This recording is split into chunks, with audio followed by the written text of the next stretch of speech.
ನಮಸ್ತೆ ಸ್ನೇಹಿತರೆ. 4ನೆಯ ಪದ್ಯ ಪಗೆಯಂ ಬಾಲಕನೆಂಬರೆ ಪುಲಿಗೆರೆಯ ಸೋಮನಾಥ ಬರೆದಿರುವಂತಹ ಕಾವ್ಯವನ್ನು ನೋಡ್ತಾ ಇದ್ವಿ. ಅದರ ಮುಂದುವರೆದ ಭಾಗವನ್ನು ಈಗ ನೋಡೋಣ. ಹಿಂದಿನ ತರಗತಿಯಲ್ಲಿ ಎಳೆಯ ಚಿಗುರು ಎಂದು ಬೇವಿನ ಎಲೆಯನ್ನು ತಿಂದರೆ ಅದು ರುಚಿಯಾಗಿರಲು ಸಾಧ್ಯವೇ? ಚೋಳು ಚಿಕ್ಕದೆಂದು ಪ್ರೀತಿಯಿಂದ ಹಿಡಿದರೆ ಅದು ಕಚ್ಚದಿರುವುದೇ? ಹಾಲನ್ನು ಕುಡಿಸಿ ಹಾವನ್ನು ಸಾಕಿದರೂ ಅದು ಕಚ್ಚುವುದಿಲ್ಲ ಎಂದು ನಂಬಲು ಹೇಗೆ ಸಾಧ್ಯ? ಪಕ್ಷಿಯನ್ನು ಸಾಕುವೆನೆಂದು ಯಾರಾದರೂ ಗೂಗಿಯ ಮರಿಯನ್ನು ಮುದ್ದಿನಿಂದ ಸಾಕುವರೆ? ಅಂತೆಯೇ ಬಾಲಕನಾಗಿದ್ದರೂ ಶತ್ರುವನ್ನು ಕಡೆಗಣಿಸಬಾರದು. ವೈರಿ ಸಣ್ಣವನೆಂದು ಅಲಕ್ಷಿಸಿದರೆ ಅಪಾಯ ತಪ್ಪಿದ್ದಲ್ಲ ಅನ್ನುವಂತಹ ಪದ್ಯವನ್ನು ನೋಡಿದ್ವಿ. ಅದೇ ರೀತಿಯಾಗಿ ಬಂಡೆಯನ್ನು ಒಡೆಯಬೇಕಾದರೆ ಅದರ ಮೇಲೆ ಆನೆಯನ್ನು ತಂದು ತುಳಿಸಿದರೆ ಅದು ಒಡೆಯಲು ಸಾಧ್ಯವೇ? ಅದಕ್ಕೆ ಸಣ್ಣದಾದಂತಹ ಸುತ್ತಿಗೆ ಮತ್ತು ಚಾಣಗಳು ಸಾಕು. ಉಪಾಯವನ್ನು ಬಲ್ಲ ಒಬ್ಬನೇ ಕೋಟಿ ಜನಕ್ಕೆ ಸಮಾನನೆನಿಸುತ್ತಾನೆ. ಅದೇ ರೀತಿಯಾಗಿ ಬಲು ಭಾರವಾದದ್ದನ್ನು ಎತ್ತಲು ಮರದ ದಿಮ್ಮೆ. ಹೆಮ್ಮರದಿಂದ ಸಾಧ್ಯವೇ? ಮೀಟುಗೋಲು ಅಥವಾ ಸನ್ನೆಕೋಲು 1000 ಕಾಲಾಳುಗಳ ಶಕ್ತಿಯನ್ನು ಹೊಂದಿದೆ ಅಂತ. 1000 ಕಾಲಾಳುಗಳು ಮಾಡಬಹುದಾದಂತಹ ಕೆಲಸವನ್ನು ಒಂದು ಸಣ್ಣದಾದಂತಹ ಸನ್ನೆಕೋಲು ಮಾಡುತ್ತದೆ ಎನ್ನುವಂತಹ ಶತಕವನ್ನು ಹಿಂದಿನ ತರಗತಿಯಲ್ಲಿ ನೋಡಿದ್ವಿ. ಅದರ ಮುಂದುವರೆದ ಭಾಗವನ್ನು ಈಗ ನೋಡೋಣ. ಇರಿಯಲ್ ಬಲ್ಲೊಡೆ ವೀರನಾಗು ಧರೆಯೋಳ್ ನಾನಾ ಚಮತ್ಕಾರಮಂ ಅರಿಯಲ್ ಬಲ್ಲೊಡೆ ಮಂತ್ರಿಯಾಗು ವಿಭುವಾಗಾದರೊಡಂ ಕೋಪಮಂ ತೊರೆಯಲ್ ಬಲ್ಲಡೆ ಯೋಗಿಯಪ್ಪುದರಿಂ ಅರಿಷಡ್ವರ್ಗಗಳಂ ಗೆಲ್ವಡೆ ತೆರೆ ಬಲ್ಲ ಪೋರ್ಮುಣದಪ್ಪುದೈ ಹರಹರ ಶ್ರೀ ಚನ್ನ ಸೋಮೇಶ್ವರ.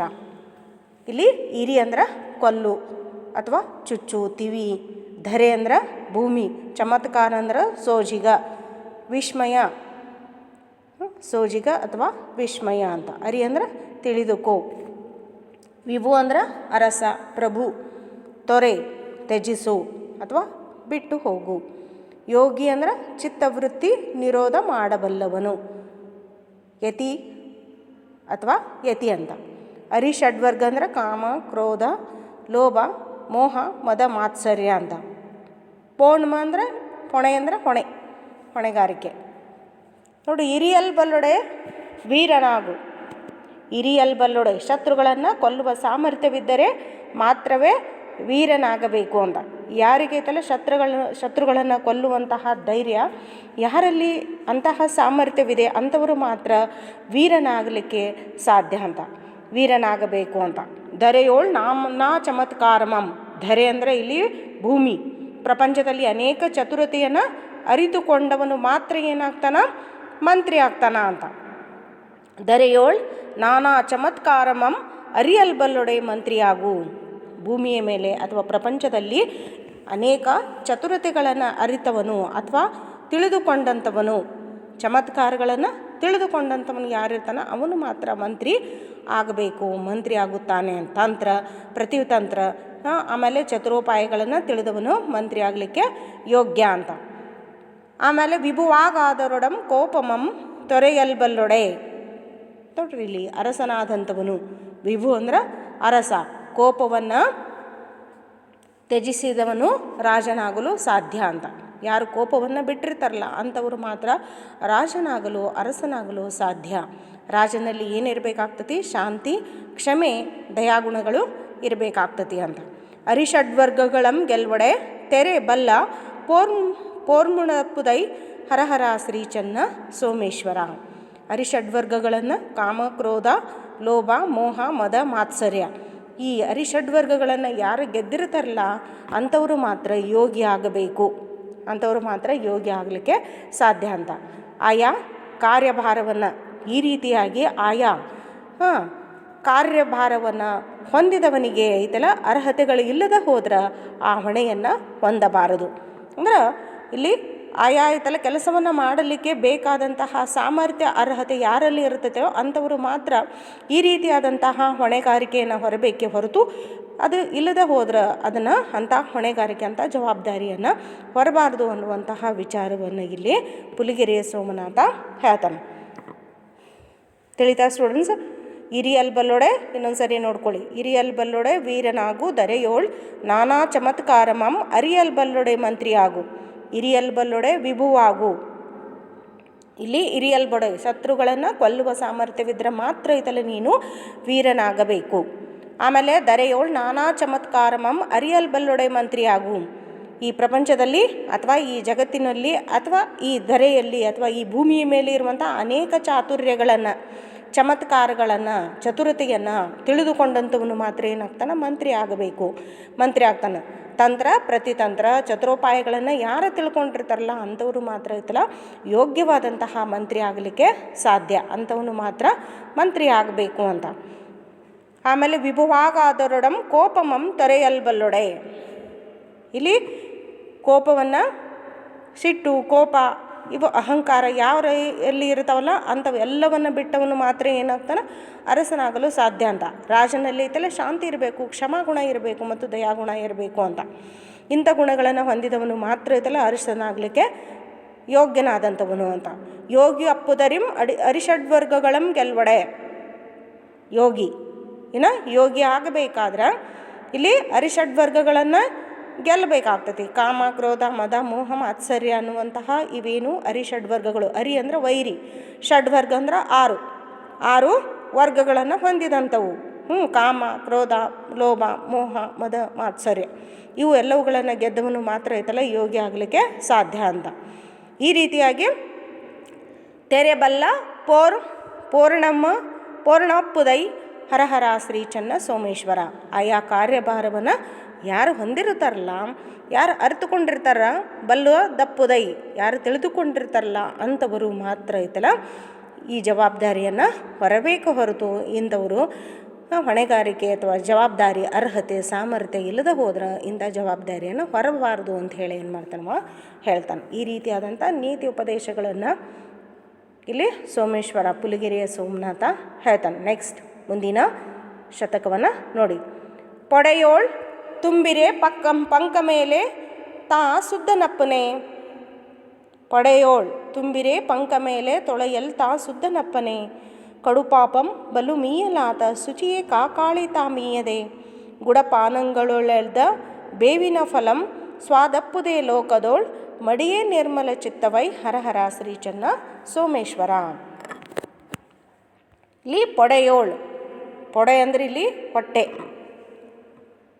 ಆಮೇಲೆ ಪಂಕ ಅಂದ್ರೆ ಕೆಸರು. ಪಂಕ ಅಂದ್ರೆ ಪ್ಯಾನಿನ ಪಂಕ ಅಲ್ಲ, ಕೆಸರು. ನೆನ್ಪಿಟ್ಕೋರಿ ಕರೆಕ್ಟಾಗಿ. ಆಮೇಲೆ ಮೀಯು ಅಂದ್ರೆ ಸ್ನಾನ ಮಾಡು. ಕಾಕಾಳಿ ಅಂದ್ರೆ ಕಾಗೆ, ಕಾಕಾಳಿ ಕಾಗೆ. ಗುಡಪಾನ ಇವೆಲ್ಲ ಕೇಳಿದಾರ ಪರೀಕ್ಷೆ ಒಳಗೆ ಸೆಕೆಂಡ್ ಇಯರ್ಗೆ. ಗುಡಪಾನ ಅಂದ್ರೆ ಬೆಲ್ಲದ ಪಾನಕ. ಆಮೇಲೆ ಮಡಿ ಅಂದ್ರೆ ನೈರ್ಮಲ್ಯ, ಪರಿಶುದ್ಧತೆ. ಚಿತ್ತ ಅಂದ್ರೆ ಮನಸ್ಸು. ನೋಡ್ರಿ, ಪಡೆಯೋಳ್ ತುಂಬಿರೆ ಪಂಕ ಮೇಲೆ ತೊಳೆಯಲ್ ತಾನ್ ಸುದ್ದನಪ್ಪನೆ. ಹೊಟ್ಟೆ ಒಳಗೆ ಅಥವಾ ಹೊಟ್ಟೆಯಲ್ಲಿ, ಪೊಡೆಯೋಳು ಅಂದ್ರೆ ಹೊಟ್ಟೆಯಲ್ಲಿ ಕೊಳೆ ಅಥವಾ ಕೆಸರನ್ನು ತುಂಬಿಕೊಂಡು ತುಂಬಿರಲು ಹೊರಗೈತಲ್ಲ, ಹೊರಗಿನಿಂದ ಐತಲ್ಲ ತೊಳೆದುಕೊಳ್ಳುವುದರಿಂದ, ಹೊರಗಿನ ದೇಹವನ್ನು ಶುಚಿಗೊಳಿಸುವುದರಿಂದ ಅಥವಾ ಸ್ನಾನ ಮಾಡಿ ಶುದ್ಧಿ ಆದಾಗ ಸ್ನಾನ ಮಾಡುವುದರಿಂದ ಶುದ್ಧಿ ಆಗಲಿಕ್ಕೆ ಸಾಧ್ಯ ಏನು ಅಂದರೆ ಹೊಟ್ಟೆ ಒಳಗಿರುವಂತಹ ಕೆಸರನ್ನು ಅಂದರೆ ದುರ್ಗುಣಗಳನ್ನು, ಕೆಟ್ಟ ಗುಣಗಳನ್ನು, ಅವಗುಣಗಳು ಏನಿದಾವಲ್ಲ ಅಂಥವೆಲ್ಲವುಗಳನ್ನು ಹೊಟ್ಟೆ ಒಳಗೆ ತುಂಬಿಕೊಂಡು ಕೆಟ್ಟ ಕಾರ್ಯಗಳನ್ನು ಮಾಡಿಕೊಂಡು ಮೈ ಮೇಲೆ ಐತಲ್ಲ ಕೊಳೆ ಆಗೈತಂತ ತಿಳ್ಕೊಂಡು ಎಷ್ಟೇ ಸೋಪ್ ಹಚ್ಚಿ ಸ್ನಾನ ಮಾಡಿದ್ರೂ ಸಹಿತವ ಶುದ್ಧ ಅನಿಸಿಕೊಳ್ಳುವುದಿಲ್ಲ ಅಂತ. ಅವ ಪರಿಶುದ್ಧನಾದಂತಹ ವ್ಯಕ್ತಿ ಆಗಲಿಕ್ಕೆ ಸಾಧ್ಯ ಇಲ್ಲ ಅಂತ. ಅದೇ ರೀತಿಯಾಗಿ ಕಡು ಪಾಪಂ ಬಲು ಮೀಯಲಾತ ಶುಚಿಯೇ ಕಾಕಾಳಿತಾ ಮೀಯದೆ. ಕಡು ಪಾಪ ಅಂದ್ರೆ ಕೆಟ್ಟ ಪಾಪ, ಘೋರವಾದಂತಹ ಬಹಳಷ್ಟು ಪಾಪ. ಕಡು ಅಂದ್ರೆ ಬಹಳಷ್ಟು. ಬಲು ಮೀಯಲಾತ, ಕಡು ಪಾಪಂ ಬಲು ಮೀಯಲಾತ. ಕಡು ಪಾಪದನ್ನು ಎಷ್ಟೋ ಐತಲ್ಲ ಪಾಪಗಳನ್ನು ಮಾಡಿದಂತಹ ವ್ಯಕ್ತಿ ಎಷ್ಟು ಸರಿ ಎಲ್ಲಿ ಬಲು ಮೀಯಲಾತ ಅಂದ್ರೆ ಪುಣ್ಯ ನದಿಗಳಲ್ಲಿ. ಮೀಯಲಾತ ಅಂದ್ರೆ ಮಿಂದು, ಪುಣ್ಯ ನದಿಯಲ್ಲಿ ಸ್ನಾನ ಮಾಡಿದರೂ ಸಹಿತ ಶುಚಿಯೇ.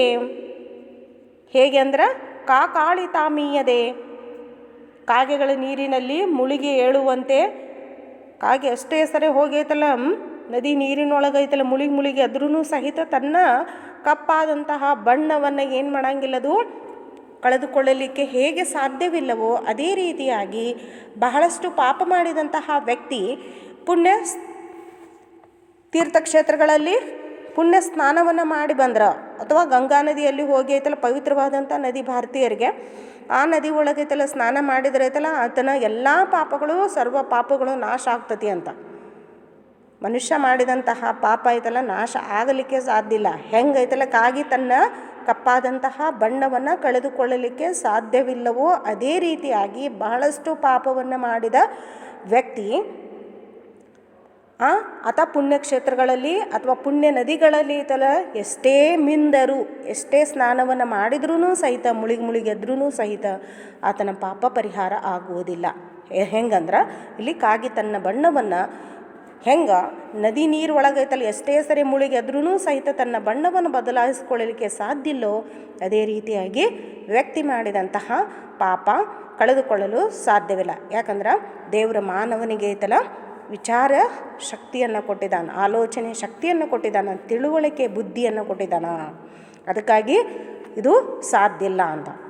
ಪುಣ್ಯ ನದಿಯೊಳಗೆ ಹೋಗಿ ಕಾಸು ಪಾಪ ಮಾಡಿದ್ರೆ ಪರಿಹಾರ ಆಗ್ತದೆ ಅಂತ ಹೇಳಿ ಎಲ್ಲ ಆಯ್ತಲ್ಲ, ಹಿಂದಿನ ಮೂಢನಂಬಿಕೆಗಳನ್ನು ನಮ್ಮಲ್ಲಿ ಸಾಕಷ್ಟು ಇವೆ. ಆದ್ರೆ ಅದರಿಂದ ಸಾಧ್ಯ ಇಲ್ಲ ಅಂತ. ಹೇಗೆ ಅನ್ನೋದಕ್ಕೆ ಮತ್ತು ಉದಾಹರಣೆಯನ್ನು ಕೊಡ್ತಾನೆ. ಗುಡಪಾನಂಗೊಳದ ಬೇವಿನ ಫಲಂ ಸ್ವಾದಪ್ಪುದೇ ಲೋಕದೋಳ್. ಗುಡಪಾನ ಅಂದ್ರೆ ಇಲ್ಲಿ ಬೆಲ್ಲದ ಪಾನಕದೊಳಗೆ, ಪಾನಂ ಅಂದ್ರೆ ಪಾನಕ, ಗುಡ ಅಂದ್ರೆ ಬೆಲ್ಲ, ಬೆಲ್ಲದ ಪಾನಕದೊಳಗೆ ಐತಲ್ಲ ಬೇವಿನ ಫಲಂ, ಬೇವಿನ ಹಣ್ಣನ್ನು ಬೇವಿನ ಎಲೆಯನ್ನು ಎದ್ದಿ ಕಾಸು ಐತಲ್ಲ ಅದನ್ನು ತಿಂದ್ರೂ ಸಹಿತ ಅದು ರುಚಿ ಆಗಲು ಸಾಧ್ಯವೇ? ಅದು ರುಚಿ ಕೊಡಲಿಕ್ಕೆ ಸಾಧ್ಯ ಐತೇನು? ಸ್ವಾದಪ್ಪುದೇ ಲೋಕದೋಳ್, ಅದು ಸಿಹಿಯಾದಂತಹ ರುಚಿಯನ್ನು ಸ್ವಾದವನ್ನು ಕೊಡಲಿಕ್ಕೆ ಐತಲ್ಲ ಸಾಧ್ಯವಿಲ್ಲ. ಹೆಂಗಂದ್ರೆ ಇಲ್ಲಿ ಕಡು ಪಾಪವನ್ನು ಮಾಡಿದಂತಹ ವ್ಯಕ್ತಿ ಕಾಗೆ ತನ್ನ ಬಣ್ಣವನ್ನು ಹೆಂಗೆ ತೊಳೆದುಕೊಳ್ಳಿಕ್ಕೆ ಸಾಧ್ಯವಿಲ್ಲೋ, ಬೆಲ್ಲದ ಪಾನಕದೊಳಗೆ ಬೇವಿನ ಫಲವನ್ನು ಇಟ್ಟರೂ ಸಹಿತ ಅದು ಸಿಹಿಯನ್ನು ಹೇಗೆ ಕೊಡುವುದಿಲ್ಲವೋ, ವ್ಯಕ್ತಿ ಮಾಡಿದಂತಹ ತನ್ನ ಹೊಟ್ಟೆ ಒಳಗೈತಲ್ಲ ತುಂಬಿಕೊಂಡಿರುವಂಥ ಕೆಸರನ್ನು ಕಳೆದುಕೊಳ್ಳದೆ, ತನ್ನಲ್ಲಿರುವಂಥ ದುರ್ಗುಣಗಳನ್ನು ಕಳೆದುಕೊಳ್ಳದೆ ಮೇಲೆ ಎಷ್ಟೇ ಸ್ನಾನವನ್ನು ಮಾಡಿದರೂ ಅತಿಯಾದಂತಹ ಪಾಪವನ್ನು ಮಾಡಿ ಕಾಸ ಗಂಗಾ ನದಿಯಲ್ಲಿ ಪುಣ್ಯ ನದಿಯಲ್ಲಿ ಸ್ನಾನ ಮಾಡಿದರೂ ಸಹಿತ ಪಾಪವನ್ನು ತೊಳೆದುಕೊಳ್ಳಲಿಕ್ಕೆ ಸಾಧ್ಯವಿಲ್ಲ. ಅದೇ ರೀತಿಯಾಗಿ ಅಲ್ಲಿ ನಿರ್ಮಲ ಚಿತ್ತವೈ ಹರಹರ ಶ್ರೀ ಚೆನ್ನ ಸೋಮೇಶ್ವರ. ಮಡಿ ಇಲ್ಲಿ ಐತಲ್ಲ ಮಡಿ, ಮನಸ್ಸಿನಲ್ಲಿರುವಂತಹ ಪರಿಶುದ್ಧತೆ ಅಂತ. ನಿರ್ಮಲ ಚಿತ್ತ ಅಂದ್ರೆ ನಿರ್ಮಲವಾದಂಥ ಪರಿಶುದ್ಧವಾದಂತಹ ಮನಸ್ಸು.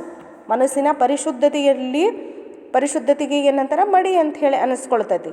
ನಿರ್ಮಲ ಶುದ್ಧವಾದಂಥ ಮನಸ್ಸಿನಿಂದ ಮಾತ್ರ ಐತಲಲ್ಲಿ ದೇಹ ಶುದ್ಧಿ ಆಗಲು ಸಾಧ್ಯ ಅಂತ. ನಿರ್ಮಲ ಚಿತ್ತವೈ ಹರಹರ ಶ್ರೀ ಚೆನ್ನ ಸೋಮೇಶ್ವರ. ಅದಕ್ಕಿಲ್ಲಿ ಮನುಷ್ಯ ಯಾವತ್ತೂ ಐತಲ್ಲ ದೇವರು ವಿಚಾರ ಶಕ್ತಿಯನ್ನು, ತಿಳುವಳಿಕೆಯನ್ನು, ಬುದ್ಧಿಯನ್ನು ಕೊಟ್ಟಿರುವುದರಿಂದ ಸರಿಯಾದಂತಹ ಮಾರ್ಗದೊಳಗೆ, ಸರಿಯಾದಂತಹ ಕಾರ್ಯದೊಳಗೆ ತೊಡಗಿಕೊಳ್ಳಬೇಕು ಅನ್ನುವಂತಹ ವಿಚಾರವನ್ನು ಇಲ್ಲಿ ಪುಲಿಗಿರಿಯ ಸೋಮನಾಥ ತಿಳಿಸ್ತಾನೆ. ಅದಕ್ಕಾಗಿ ಇಲ್ಲಿ ಐತಲ್ಲ ಮನುಷ್ಯ ತನ್ನ ಒಳಗೈತಲ್ಲ ದುರ್ಗುಣಗಳನ್ನು, ಅವಗುಣಗಳನ್ನು ತುಂಬಿಕೊಂಡು ಮೇಲೆ ಎಷ್ಟೇ ಐತಲ್ಲ ಹೊಸದಾದಂತಹ ಲಕ್ಸ್ ಸೋಪು, ಡವ್ ಸೋಪ್ ಹಾಕಿ ತೊಳ್ಕೊಂಡ್ರೂ ಸಹಿತ ಆತಗೇನಾಗಂಗಿಲ್ಲ, ಪರಿಶುದ್ಧನಾಗೋದಿಲ್ಲ ಅಂತ. ಆಮೇಲೆ ಕೆಟ್ಟಾದಂತಹ ಬಹಳಷ್ಟು ಪಾಪವನ್ನು ಮಾಡಿದಂತಹ ವ್ಯಕ್ತಿ ಗಂಗಾ ನದಿಯಲ್ಲಿ ಮಿಂದು ಬಂದರು ಅಥವಾ ಪುಣ್ಯ ನದಿಗಳಲ್ಲಿ ಸ್ನಾನವನ್ನು ಮಾಡಿದರೂ ಸಹಿತ ಆತನ ಪಾಪಗಳು ಪರಿಹಾರವಾಗುವುದಿಲ್ಲ. ಹೇಗೆ ಕಾಗೆ ತನ್ನ ಕಪ್ಪು ಬಣ್ಣವನ್ನು ಎಷ್ಟೇ ಸಾರಿ ಐತಲ್ಲ ತೊಳೆದುಕೊಂಡ್ರೂ ಸಹಿತ ತನ್ನ ಬಣ್ಣವನ್ನು ಅದು ಕಳಚಿಕೊಳ್ಳಲಿಕ್ಕೆ ಹೇಗೆ ಸಾಧ್ಯವಿಲ್ಲವೋ ಅದೇ ರೀತಿಯಾಗಿ ಇಲ್ಲಿ ಗುಡಪಾನಂಗೊಳೆದ್ದ ಬೇವಿನ ಫಲಂ ಸ್ವಾದಪ್ಪುದೇ ಲೋಕದೋಳು.